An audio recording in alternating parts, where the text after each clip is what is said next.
It is Monday, Masterclass Monday, and I am so excited that you have met me here again in our healing space. We are moving right along in our journey, and over the next 4 weeks, I want to make some space for learning to heal. I want to say about 100% of the clients that I am so humbled to work with, when they come to me, one of the first things that they say is that I want to heal. I am tired of feeling codependent, feeling traumatized, feeling hurt. I am just so tired of going through these negative feelings, and I want to heal.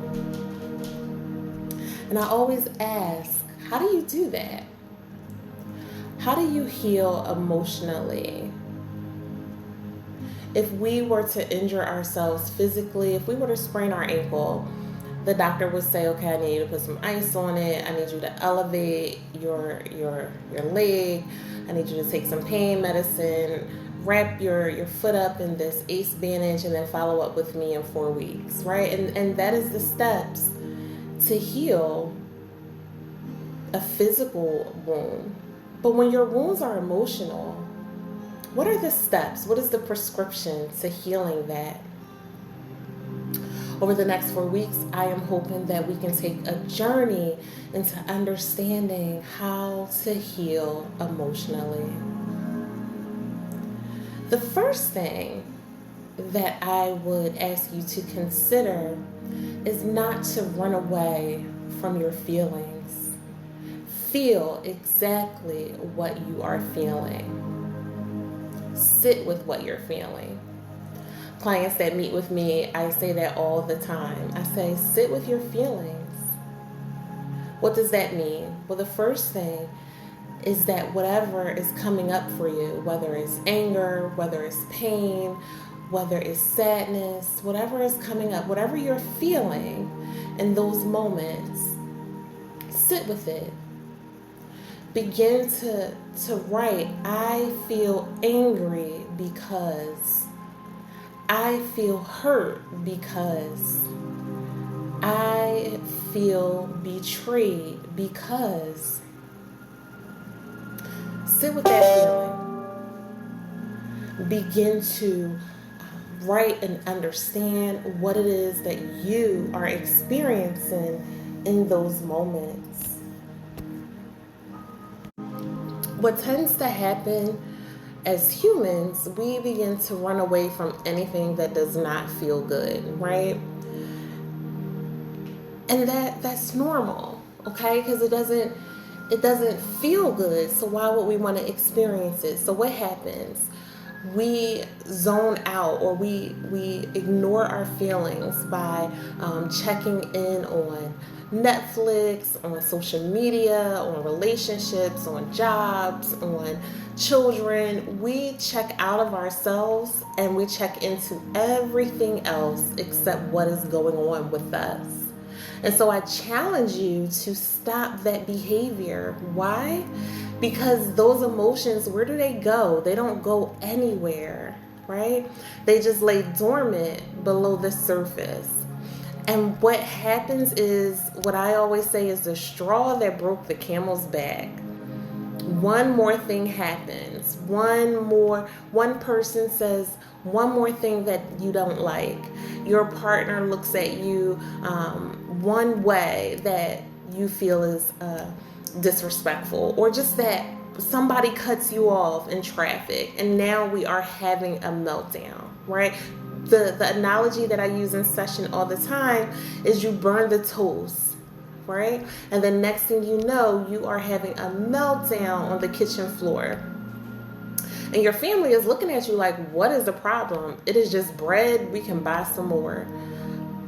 But that's not the issue. The issue is that you have been bottlenecking these emotions inside of you because you don't want to face them. And then that one last thing happens, and that's usually where I meet my next client, is in meltdown crisis mode.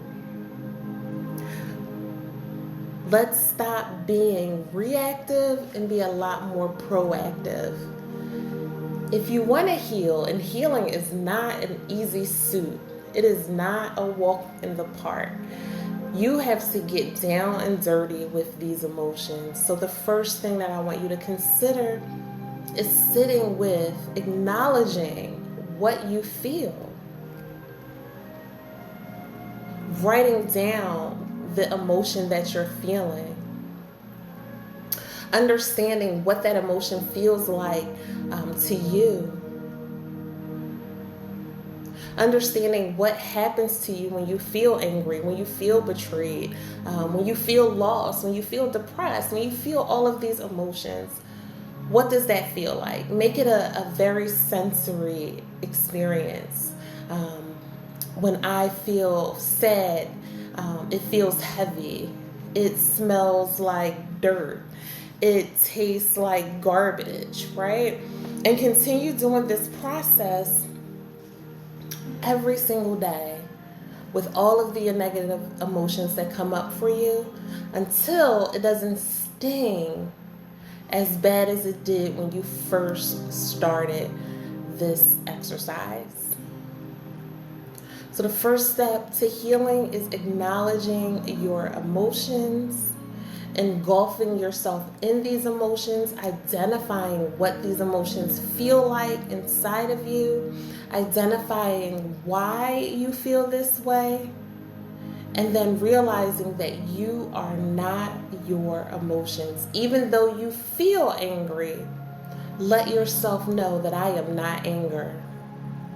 Even though I feel depressed, I am not depression. So allow yourself to know that you are having a moment where you are feeling these feelings, but they do not define you. That is not who you are. That is what you are feeling in this moment.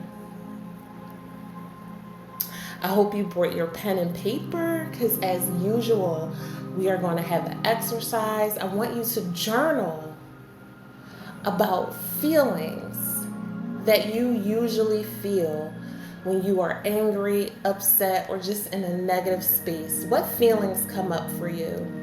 And try the 5 senses, right? Try that, defining that emotion within 5 senses. So what does it feel like? What does it sound like? What does it smell like? What does it taste like? What does it look like? Okay? And then after you do that, allow yourself the space to know that that emotion does not define you. So even though I feel sad, I am not sadness. Okay? Email me at onthecouch1111@gmail.com. Let me know what that experience was like for you. Was it helpful? If you want to unpack it a little further, we definitely have that same type of exercise and explanation in my e-course, This Is Your Brain on Love, where we talk about emotions and how they may be affecting you and how to move through those emotions in order to have a deeper love and understanding of your most valuable player, yourself. Until next time, my wish for you, my goal for you is to be brave, be magical, and above all else, be well. Take care.